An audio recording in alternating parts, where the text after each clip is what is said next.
फर्नांडिस हो जो अब नहीं है, मधु लिमय, शरद यादव जैसे नेताओं ने भी दो दो लोकसभा सीटों से चुनाव जीता है, कई लोकसभा सीटों से चुनाव जीता है। तो बिहार के ये तमाम बड़े नेता जिन्होंने एक नहीं कई लोकसभा सीटों पर अपनी जीत का झंडा। नमस्कार, मैं अमित। इस वीडियो में जो आप लाइव पब्लिक पर देख रहे हैं, बात करेंगे बिहार के और देश के कुछ नेताओं के बारे में जिन्होंने एक नहीं कई लोकसभा सीटों का प्रतिनिधित्व किया और जिनका ताल्लुक बिहार के राजनीति से रहा। इस कड़ी में सबसे पहले बात कर लेते हैं जॉर्ज फर्नांडिस का, जिन्होंने मुजफ्फरपुर से भी चुनाव जीते। 1977 में कांग्रेस के किला को ध्वस्त करते हुए जॉर्ज फर्नांडिस लोकसभा पहुंचे। आपको बता दें कि वह बिहार के मुजफ्फरपुर से 5 बार सांसद बने। 1977, 1980, 1989 और 1991 में वे बिहार से सांसद बने। 77, 80, 89, 91 और 2004 में मुंबई से भी वह 1 बार सांसद बने और 3 बार 96, 98 और 99 में जॉर्ज फर्नांडिस नालंदा से सांसद बने। यानी उन्होंने बिहार के 2 लोकसभा का प्रतिनिधित्व किया, मुजफ्फरपुर और नालंदा, और इसके अलावा वह मुंबई से भी चुनाव जीते। इस कड़ी में अगला नाम बिहार के मौजूदा मुख्यमंत्री नीतीश कुमार का है, जो 6 बार सांसद बने, 5 बार बाढ़ लोकसभा सीट से और 1 बार नालंदा लोकसभा सीट से सांसद बने।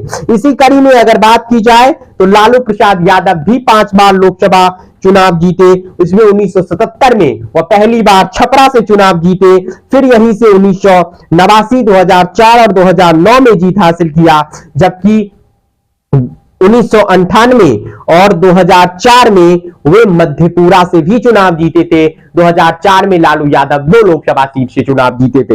इसके अलावा बीजेपी की रमा देवी की अगर बात कीजिए तो बीजेपी की रमा देवी 1998 में मोतिहारी से चुनाव जीतती है, जो अब पूर्वी चंपारण लोकसभा सीट कहलाता है। 2009, 14 और 19 में वे लगातार 3 बार शिवहर लोकसभा सीट से सांसद बनती है। इसी कड़ी में अगर बात की जाए तो रघुनाथ झा का कर लीजिए, जो गोपालगंज से 1999 में और 2004 में बेतिया से आरजेडी के टिकट पर चुनाव जीते। इसी कड़ी में अगर बात कीजिए तो दिनेश चंद्र यादव, इकलौते ऐसे सांसद दिनेश चंद्र यादव हैं जिन्होंने 3 लोकसभा सीटों का प्रतिनिधित्व किया है और फिलहाल चुनाव लड़ रहे हैं। दिनेश चंद्र यादव जदयू के सांसद है मधेपुरा से।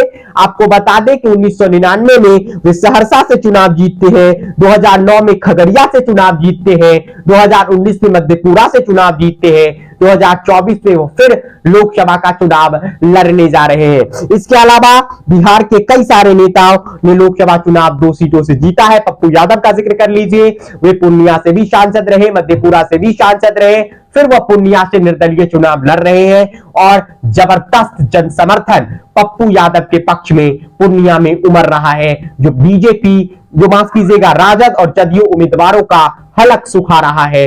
पप्पू यादव का सभाओं में आ रही जनसमर्थन और पप्पू यादव को लोगों का मिल रहा आशीर्वाद निश्चित रूप से आरजेडी और जदयू की सियासी बेचैनी बढ़ा रही है।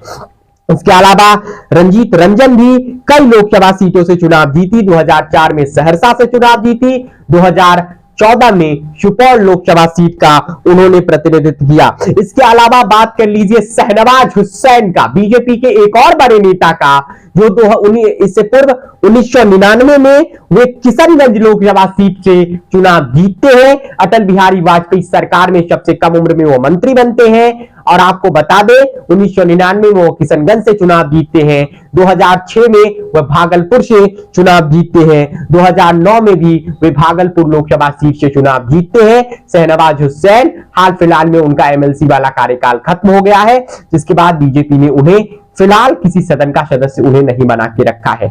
इसके अलावा गिरिराज सिंह का जिक्र कर लीजिए, गिरिराज सिंह 2014 में नवादा से चुनाव जीतते हैं, 2019 में बेगूसराय सीट से चुनाव जीतते हैं। ये भी 2 लोकसभा सीटों का प्रतिनिधित्व करते हुए नजर आते हैं। इसके अलावा राजीव रंजन उर्फ ललन सिंह का भी जिक्र कर लीजिए, ये भी 2 लोकसभा सीटों का प्रतिनिधित्व कर चुके हैं अपने सांसदीय जीवन में। यानी ये बड़े चेहरे बिहार की राजनीति में जो कई लोकसभा सीटों का प्रतिनिधित्व किए हैं और इस बार किसी न किसी कारण से ये चुनाव में सक्रिय जरूर है, लेकिन बिहार में कई सारे ऐसे नेता और रहे हैं जो चुनाव जीतते रहे हैं। जॉर्ज फर्नांडिस जो अब नहीं है, मधु लिमय, शरद यादव जैसे नेताओं ने भी 2-2 लोकसभा सीटों से चुनाव जीता है, कई लोकसभा सीटों से चुनाव जीता है। तो बिहार के ये तमाम बड़े नेता जिन्होंने एक नहीं कई लोकसभा सीटों पर अपनी जीत का झंडा बुलंद किया है। इस वीडियो में इतना ही। हमारे YouTube चैनल लाइव पब्लिक को सब्सक्राइब कीजिए, इसके फेसबुक पेज को भी आप सब्सक्राइब कर लीजिए। आपका धन्यवाद।